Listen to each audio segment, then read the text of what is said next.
নমস্কার স্যার। হ্যাঁ নমস্কার। আমি একটা প্রণাম করবো? না কিচ্ছু করবে না, তুমি ওখানে দাঁড়িয়ে থাকো। বল।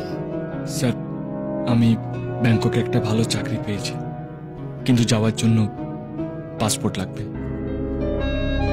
আপনি যদি প্লিজ আমার জন্য রিকমেন্ড করেন।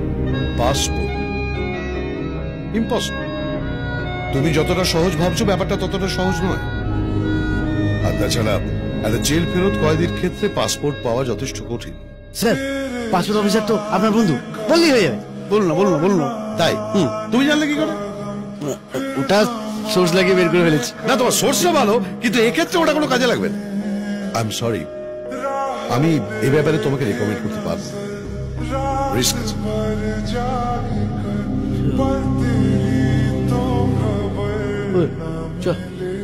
তো এটা ছেলে কিন্তু তোমায় খুঁজছে, আমাদের ডেরায় এসে প্রত্যেককে মেরেছে। আমার কিন্তু ওই ছেলেটাকে একদম সুবিধার মনে হচ্ছে না। ও কিন্তু তোমার খোঁজে ব্যাংকক যাবে। বিলের সমস্ত অর্ডার গুলো এর মধ্যে আছে তো? Yes sir.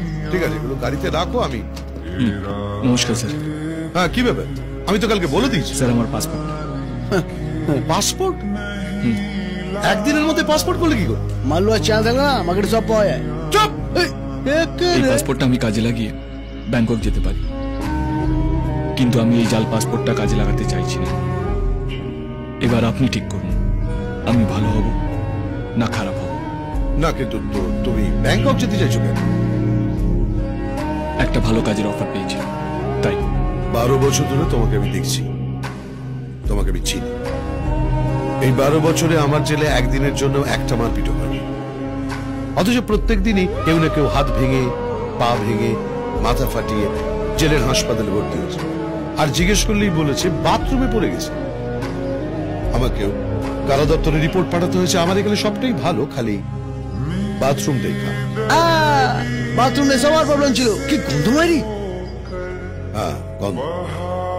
কিন্তু মুশকিলটা কি জানো, জেলের বাইরের সব বাথরুম গুলোই হয়তো এতটা খারাপ নয়, কিন্তু বাকি সবটাই খারাপ, গন্ধ, পচা। আমি জানি স্যার, 12 বছর আগেই বাথরুম আর কোর্টরুম দুটোই দেখা হয়ে গেছে। ঠিক আছে, তোমার কাগজপত্রগুলো তুমি আমার কাছে পাঠিয়ে দিও। আমি তোমার একটা জেনুইন পাসপোর্ট তৈরি করার ব্যবস্থা করছি, কিন্তু তোমার পার্মানেন্ট অ্যাড্রেস? ঠিক আছে, আমার বাড়িটাই তোমার পার্মানেন্ট অ্যাড্রেস করে দেবো। Carry on. কি ভাই টেনশন মিটলো?